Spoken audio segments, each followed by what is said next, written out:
From the OUTV Broadcast Center in Los Angeles, California, this is Brief News Brief, a brief look at today's trending news topics, proudly combating the thought police since 2016. Here's your host, James Heaney. I'm James Heaney, and this is Brief News Brief.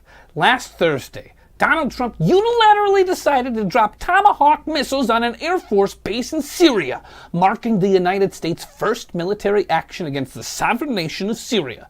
This action was applauded on bipartisan lines, even Hillary Clinton.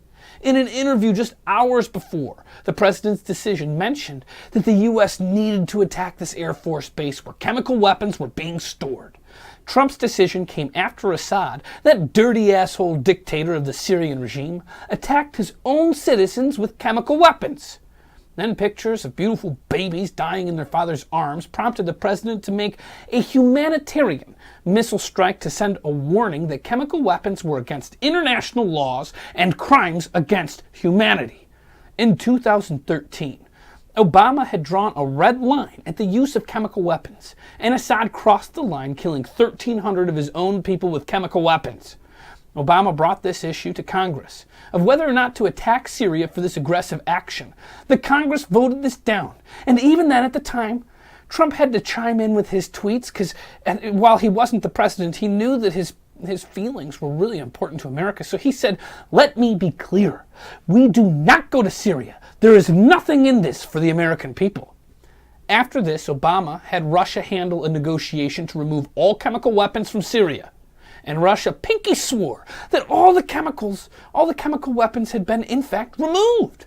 Well, it turns out that Russia was frickin' lying. Furthermore, this time around, Russia knew that Syria was going to drop these chemical weapons, right?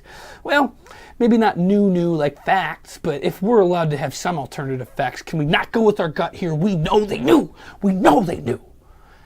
It may be coming out more and more that there's proof that the Trump administration and the Trump team did work with Russia to pull dirty political tricks to sway this election.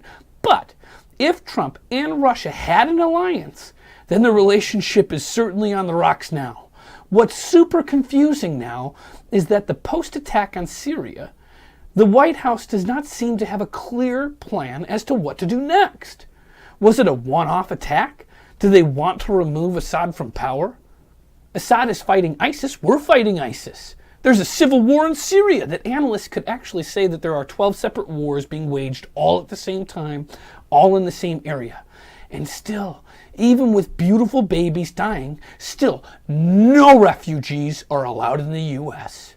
It's all pretty confusing. What we do know is that apparently when U.S. drops bombs, it's a humanitarian thing, you know? Are these the early days of a brand new war in the Middle East?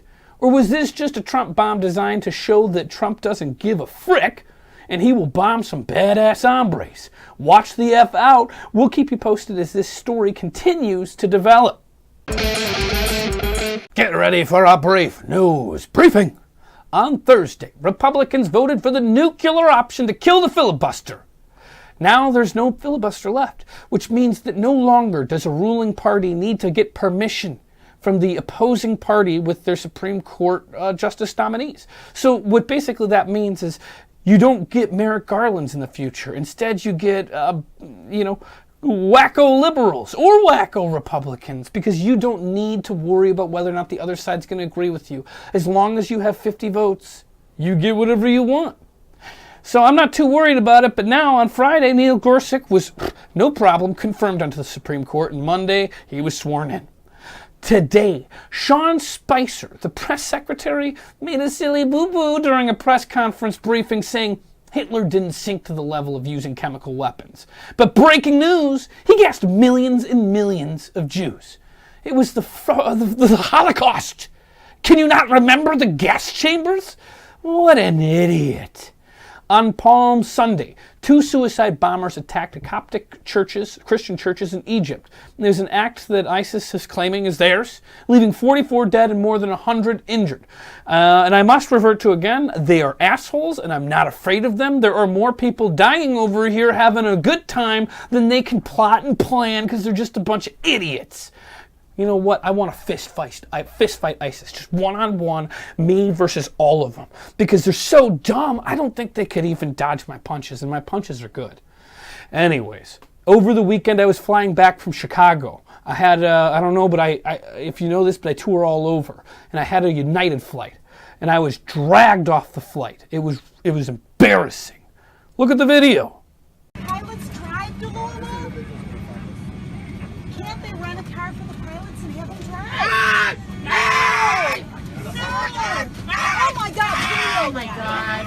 Oh my God! No!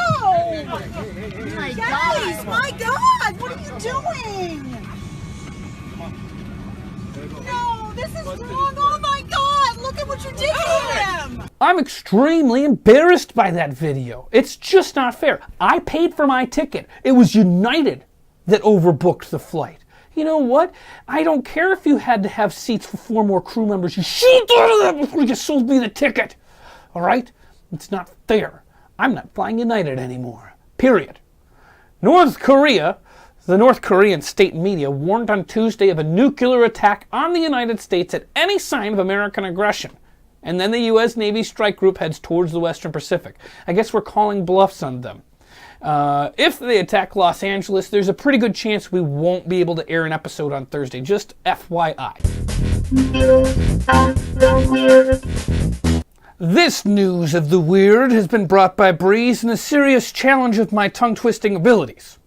German authorities were not amused to awake to several Abbey Road-like crosswalks and a few new parking spaces stealthily spray-painted onto 2 main streets of Darmstadt, population 6,000. Surprised Saxon chauffeurs suffered severe snarl-ups as they shifted sedans into pseudo-spaces. Perplexed pedestrians plodded perpendicularly past patiently paused Porsches, their passengers pondering. The mischievous miscreant who marred the motorway, manacled and mortified, made no mention of his motivation, although arresting agents agree that his actions were assuredly associated with alcohol abuse. Whew! It's your time to chime. First up, we're going to talk about Bob Merritt. He put a post up that wasn't even on the correct topic, and he was requesting a birthday cue. And then on April 7th, I get a message. It's okay. My daughter didn't get her birthday wishes from Brief News Brief. She just stopped crying. Oh, listen, Bob. It's not easy. It wasn't even the correct day. It was tough. But nonetheless, I'm going to say happy birthday to your daughter, Nancy. Nancy, all the aggression was not towards you. It was towards your dad. Here it is. Nancy, happy birthday. I'm sorry I'm late, but I'm going to sing you a little song. Happy birthday to you. Happy birthday to you. Happy birthday, dear Nancy. Happy birthday to you. I hope it was fantastic. Now, can I please get on with the news? On the topic, it was, do you think Fox News is going to pull Bill O'Reilly's show? There's a lot of people that chimed in. There was a super hot girl. Super hot, super sexy. She said, I hope so. Kick Bozo to the curb. Ba-bee, Papa Bear. I totally agree with that. But the truth is, what we got was Pablo was probably correct. I mean, he's correct at least as of now. He said pulling his show would be the correct thing to do. So no, I don't think they will. And that is an easy formula to follow.